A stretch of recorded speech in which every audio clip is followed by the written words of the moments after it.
São 9h27, estamos recebendo aqui em nossos estúdios o prefeito de São Sebastião, Felipe Augusto. Prefeito, bom dia, obrigado aí pela participação conosco.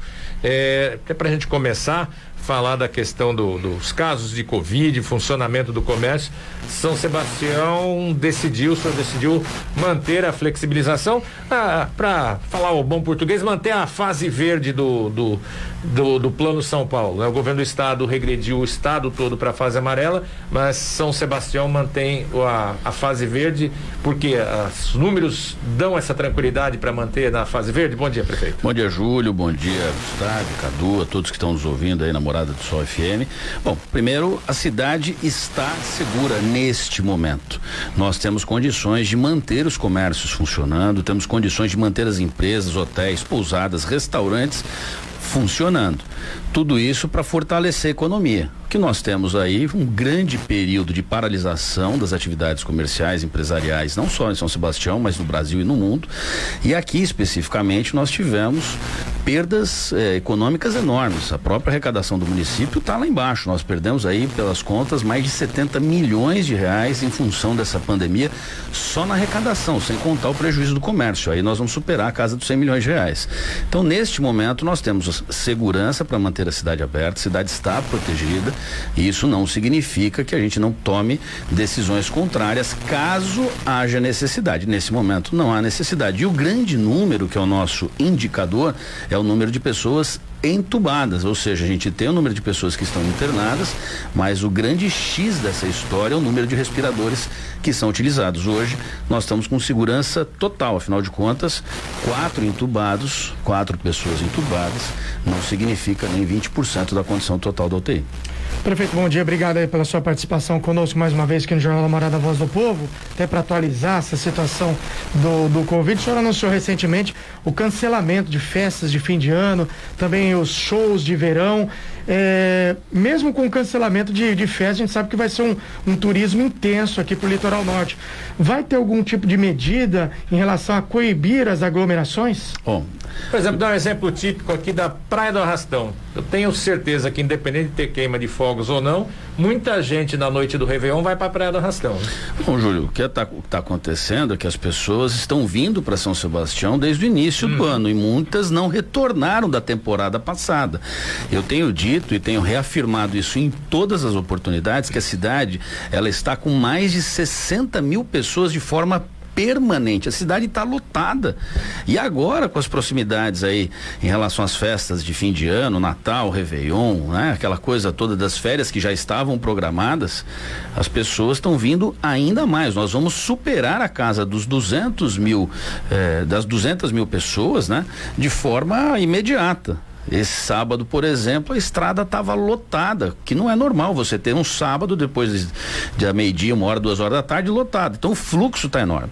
Nós tomamos uma decisão de acatar a recomendação do Ministério Público do Estado de São Paulo, que recomendou o fechamento das casas noturnas. Inclusive, no ofício, o Ministério Público foi pontual, citou as casas noturnas. Então, atividades noturnas de festas, baladas, essa coisa não vai acontecer, estão proibidas. Nós, inclusive, a prefeitura vai fazer a realização da cassação dos alvarás, lacração das casas noturnas, etc. Em relação aos eventos públicos patrocinados pelo município, esses não irão acontecer. Shows, eventos, queima de fogos, a gente está discutindo agora com o padre Alessandro a realização da festa de São Sebastião. Então, o município não irá patrocinar esse tipo de evento público que provoque as aglomerações, tendo em vista que não aqui no nosso município, mas em outras cidades, em outros estados, o número de contaminação está explodindo. Então a gente está acompanhando Paraná, Santa Catarina, Minas Gerais, Rio de Janeiro, todos com um número altíssimo de taxa de ocupação das UTIs. Então nós aqui estamos alertas a isso, vamos manter essa fiscalização intensa em todos os bairros. Peço paciência aos cidadãos sebastianenses, principalmente aos que moram na região sul do nosso município, porque a cidade está lotada e nós estamos tendo problema de diversas naturezas, de perturbação do som, de excesso aí, de barulho, essa coisa toda aí, em função da quantidade de gente que está na cidade. Mas nós vamos sim apertar a fiscalização. Então, o senhor falou da festa de São Sebastião, então a gente já comentou aqui como será a festa de São Sebastião esse ano, e nessa suspensão de eventos já inclui o carnaval também? também? Tá suspenso o carnaval também. Não terá carnaval. Não há programação agora de fim de ano de atividades natalinas, não há programação de Réveillon, não há programação de shows e eventos, e a festa do nosso padroeiro, festa de São Sebastião, ela está já diminuída por uma decisão da própria paróquia. Conversei muito com o padre Alessandro e com a diretoria, que já estão se entendendo aí com a Secretaria de Turismo, já tomaram a decisão de transferir a festa aqui para a Praça do Coreto, em frente à Matriz. Voltar aos tempos antigos. Voltar aos tempos antigos, exatamente. Então toda essa decisão, essas decisões estão sendo tomadas em conjunto, mas de fato nós não teremos atividades patrocinadas ou promovidas pelo poder público. Ainda em relação ao tema Covid, o atendimento que antes estava sendo feito na UPA volta agora pro pronto-socorro a partir de hoje, é isso? Então volta, nós estamos agora remodelando os atendimentos. Por exemplo, a unidade de Boiçucanga, a gente já transferiu para o hospital da Costa Sul. O prédio que seria desativado e começaria a passar por um desmonte, a gente ia desmontar aquele prédio para fazer a instalação do Agiliza São Sebastião Costa Sul, ela está suspensa nesse momento, não vai acontecer. Nós vamos manter o prédio nas condições atuais, para que a gente possa, caso necessário, reutilizar ele numa eventual segunda onda mais forte do coronavírus aqui na cidade de São Sebastião. Então, por enquanto, aquele prédio também está paralisado nas suas atividades e pronto para receber aí uma nova onda. Nós estamos prontos para atender, caso haja necessidade, o cidadão sebastianense, nos organizando novamente com EPIs, com equipamentos, deixando toda a estrutura pronta para que não falte aí o atendimento necessário.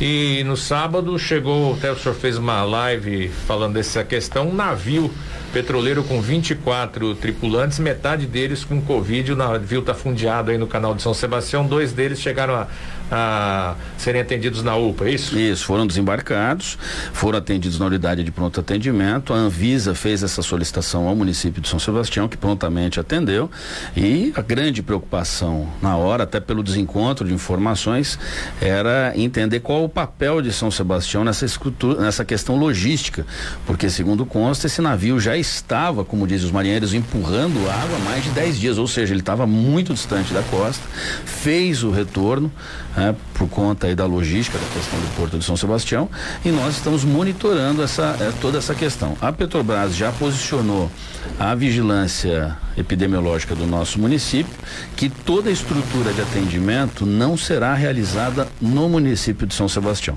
Claro que a porta de entrada é a nossa UPA, e a partir daí esses funcionários, essas tripulações aí dos petroleiros serão transferidos para unidades que a Petrobras está preparando em outras cidades. Mas nós somos a porta de entrada, e a grande preocupação era essa: será que vem mais navio por aí? Então nós esclarecemos, não há essa preocupação no momento, mas sim uma prontidão, e nós vamos dar transparência total ao cidadão sebastianense para que saiba o que está acontecendo. Até para a gente encerrar esse tema Covid, antes de entrar nos outros temas, qual que é a sua expectativa em relação a tudo que se discute hoje na questão da vacina? O Estado já preparando aí uma vacinação em massa, mesmo sem ter ainda a licença da Anvisa. O município também já faz algum tipo de preparação para receber futuramente aí a tão esperada vacina? Olha, Gustavo, no meio de uma pandemia, qualquer notícia positiva de uma eventual vacina ou de uma possibilidade de vacinação, ela é sempre muito bem-vinda. O Estado de São Paulo, de fato, saiu na frente.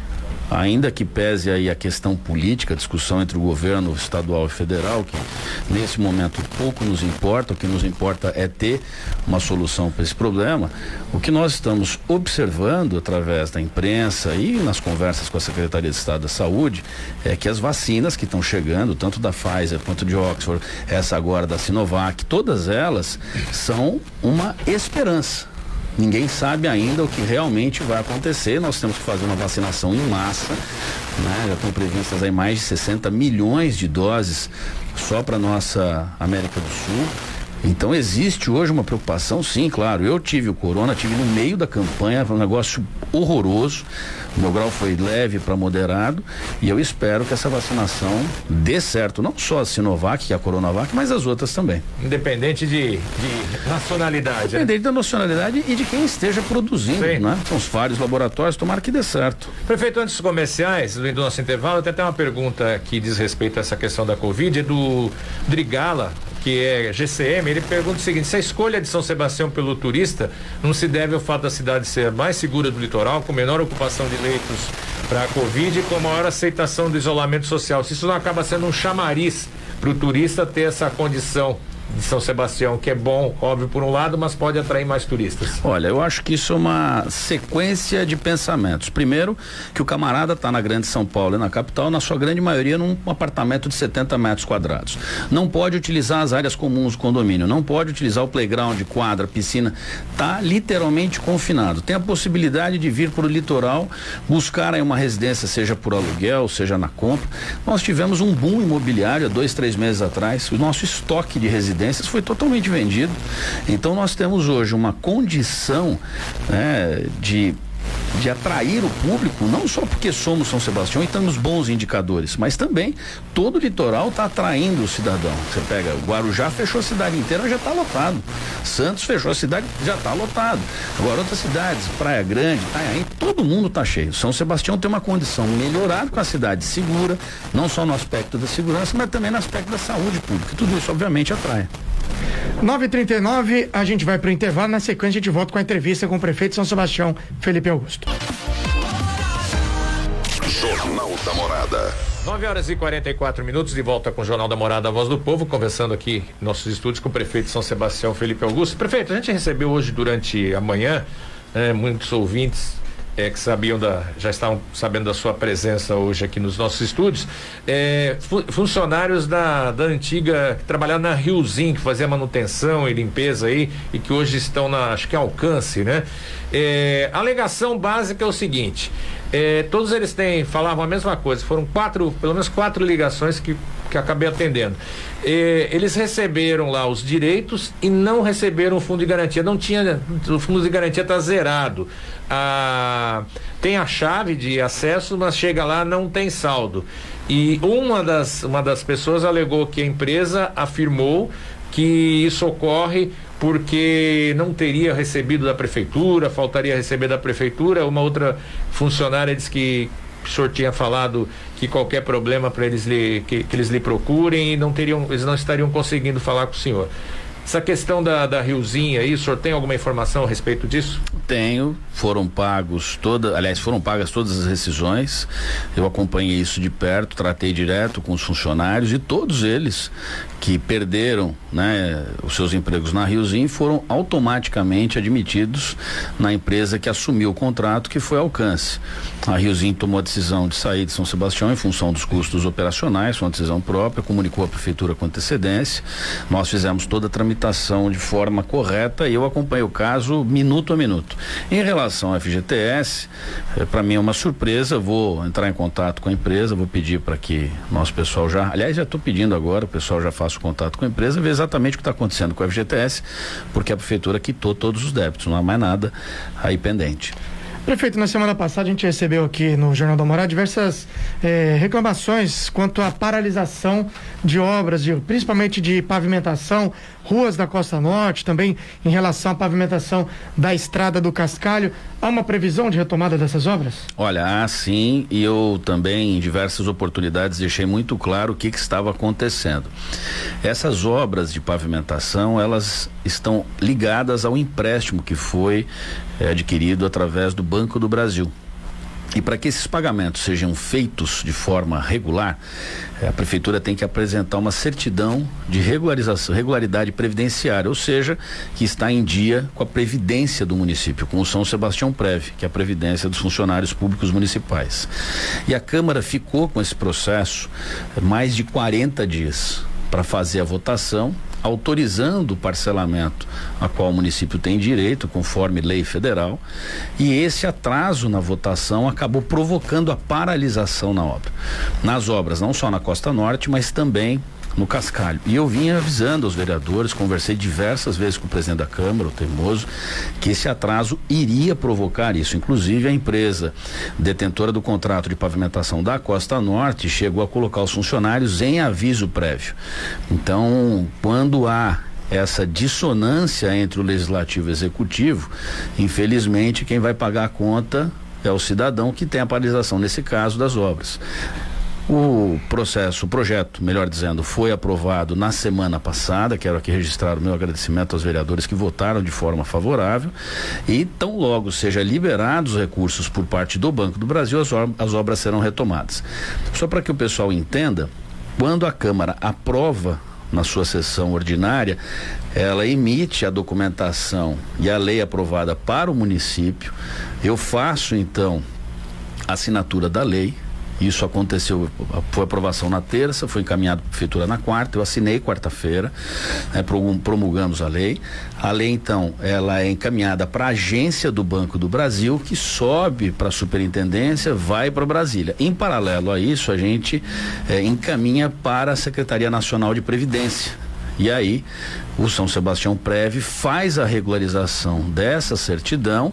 Essa certidão, tão logo esteja pronta, também vai para a agência do Banco do Brasil, é anexada à lei, e a partir daí é feito todo o procedimento para liberação, o que pode levar até 10, 12 dias úteis. Eu afirmei e falei em diversos momentos que esse atraso iria provocar essa situação. Então a gente espera regularizar o pagamento das duas empresas, pelo menos até o fim dessa semana, começo da semana que vem. Então essas obras possivelmente retomam ainda esse ano. Pagou, volta. Dizer 10, isso me assusta. Quando o senhor começou a falar toda essa tramitação, eu imaginei que isso era coisa de mais de mês. Não, a gente imagina, a gente tem como prazo, Júlio, esses 10 a 12 dias, é mais ou menos úteis, né? Úteis. Então, imaginando que até 10, 12 dias. Então, imaginando que eu encaminhei isso na quarta, contando mais esses 5 dias úteis, nós estamos aí falando de já quase 8, pouquinho por semana que vem, talvez. No decorrer da semana que vem. Ou no final dessa ou na outra, como a gente está acelerando. E o banco já estava aguardando, a própria Secretaria da Previdência também estava aguardando, já estava todo mundo de stand-by. A ideia é que as obras sejam retomadas antes do Natal, do período natalino, para que a gente possa concluir, principalmente o cascalho, antes da virada do ano, que já está na reta final. Agora, prefeito, quando o senhor esteve aqui logo após a eleição, só havia acabado de exonerar todos os comissionados por meio de uma portaria. O senhor refez essa portaria fez uma outra portaria cancelando essas exonerações, está fazendo uma a uma. O que aconteceu? Todos eles vão ser exonerados, como o senhor havia falado? Houve alguma mudança de posicionamento? Nenhuma alteração no posicionamento. As exonerações permanecem. O que nós temos aí, Júlio, de uma forma muito transparente para que o cidadão entenda o que está acontecendo. Nós tomei a decisão de fazer uma portaria única, exonerando todo o quadro de cargos comissionados do município a partir do cargo de diretor. Quando você fala em cargos comissionados, para esclarecer isso de uma vez por todas para o cidadão, a prefeitura tem cerca de 200 cargos, quase 300 cargos comissionados diretos, e os demais cargos, que totalizam quase 700, são cargos de escola do magistério. O diretor, o secretário... Que tem que ser funcionário. Que tem que ser do quadro do magistério. Nós fizemos essa exoneração e a Procuradoria Municipal entendeu logo após a publicação de que nós deveríamos ter feito isso em ato individual. Nós então revogamos a portaria e iniciamos as exonerações de forma individual. Então, individualmente foram publicadas, elas ainda estão sendo publicadas, tendo em vista o volume de exonerações. Com isso, a gente consegue agora atender o que determina a lei, né, de toda a parte fiscal do município, a lei de responsabilidade fiscal. A gente já consegue atender o que dispõe o Tribunal de Contas, e nós estamos num período de transição, ainda que seja uma reeleição. E a partir de janeiro as pessoas voltam aos seus cargos, vão voltar a trabalhar de forma normal. Enquanto isso, a prefeitura então está publicando as exonerações ponto a ponto, mantendo aí a responsabilidade com o erário público e, claro, fazendo uma reorganização da máquina administrativa. Alterações serão realizadas, pessoas vão trocar de cargos, trocar de funções. Então a gente está readequando a máquina, inclusive porque o momento econômico exige isso. Não está todo mundo apertando o cinto, e a prefeitura também. Você tocou no tema do magistério, como é que a Prefeitura, a Secretaria de Educação trabalha para 2021? Já há uma perspectiva de volta de aulas presenciais? Já existe, nós inclusive, Gustavo, abrimos as inscrições das creches, né, das crianças, para todas as creches do município. Isso já foi feito, já tem toda uma programação que está sendo discutida, inclusive com a Diretoria Regional de Ensino, no que tange ao ensino coordenado pelo governo do estado, e a ideia é voltar o quanto antes. O que nos preocupa agora é essa questão da segunda onda. E o que nós temos aí é uma previsão de custeio maior, tendo em vista que todas as escolas vão ter que se equipar com álcool gel, estruturas de sanitização, de desinfecção, de limpeza, essa proteção contra o coronavírus. Então tudo isso está sendo discutido, mas toda a parte pedagógica, toda a organização das escolas, essa já está em franca discussão para que a gente tenha o retorno agora em fevereiro. Prefeito, recentemente o Sindicato dos Servidores entrou com uma ação e ganhou no TRE contra alterações, transferências de servidores, que segundo eles houve alguns relatos de que seria perseguição política. O que houve exatamente? Houve transferência de servidores? Até a nota da prefeitura fala que algumas dessas medidas foram revistas. Olha, não teve nenhum tipo de perseguição. O que há é uma necessidade de trabalho em diversos pontos do município. O que há por parte de alguns servidores, que foram os reclamantes nesses casos, é uma repulsa por trabalhar em outro bairro que não seja aquele que ele trabalha. Agora, nós não podemos ter preconceito com o bairro de Boracéia, ou o bairro da região central, ou Pontal da Cruz, ou a Topolândia. A cidade é uma só. Nós não podemos ter esse preconceito. Alguns casos foram revistos, alguns servidores entraram na justiça, e esses que fizeram isso nada mais é do que uma continuidade da campanha eleitoral, porque todos que fizeram isso, aliás, foram 3 que fizeram isso, foram candidatos, achincalharam o governo, achincalharam a prefeitura ao longo do período eleitoral, e agora se sentem no direito de reagir contra o reajuste da administração. Bom, nós exoneramos 700 comissionados, mais de 400 comissionados são servidores municipais. Então isso dá o direito também de entrar na justiça e falar, olha, eu não quero ser exonerado. Espera um pouquinho. Então as medidas que foram tomadas foi de um reajustamento da máquina como um todo. Você exonera 700, incluindo diretores, escola, etc, etc, manutenção, né, conservação, você exonera todo mundo. Realoca servidores, faz um trabalho gigante de reajuste da máquina administrativa. O cara vai lá, se vale dessa pseudo perseguição e entra com uma ação judicial. Agora, o mais interessante, os que fizeram isso já estavam transferidos antes da eleição. Então, foram decisões que a justiça tomou, a prefeitura vai cumprir, não há problema algum, mas foi um grande reajuste da máquina pública. E eu vou dizer uma coisa para você, esse negócio de perseguição não é comigo, esse negócio aí é da velha guarda da política. O que nós temos que pensar é no melhor para a cidade, e os bairros têm que funcionar e as estruturas públicas têm que atender o cidadão. 9h55, prefeito Felipe Augusto, obrigado mais uma vez pela participação conosco aqui no Jornal da Morada Voz do Povo. Obrigado, Gustavo, Júlio, agradecer aos ouvintes e mais uma vez pedir a todos que se protejam em função dessa pandemia do coronavírus. Nós não temos compromisso com erros, então se a gente precisar retomar algumas decisões novas, assim o faremos, mas desejo a todos aí que se protejam e evitem se contaminar. Que Deus abençoe, muito obrigado. Prefeito, só me veio uma questão aqui rapidamente, como aconteceu em outros momentos, não em São Sebastião, do Ministério Público propor ações para garantir o cumprimento do decreto estadual. O senhor teme que isso possa ocorrer em São Sebastião? Se acontecer, nós vamos acatar de imediato, não há qualquer tipo de discussão em sentido contrário, mas enquanto a gente tiver condições de defender a abertura e a permanência do comércio com as portas abertas, nós assim o faremos, porque é o pão de cada dia que precisa chegar na mesa do sebastianense. Obrigado pela participação. Júlio, só antes de encerrar, complementar que a rodovia dos Tamoios segue interditada, aqui notícia atualizada, devido aí ao volume de chuva e ao risco de queda de barreiras. Obrigado, prefeito Felipe Augusto, pela participação na edição de hoje do Jornal da Morada, a Voz do Povo. Nós vamos terminando amanhã às 9h estamos de volta. Bom dia, uma excelente semana para você, obrigado pela audiência. Tchau. Obrigado pela sua audiência, até amanhã com o Jornal da Morada, a Voz do Povo.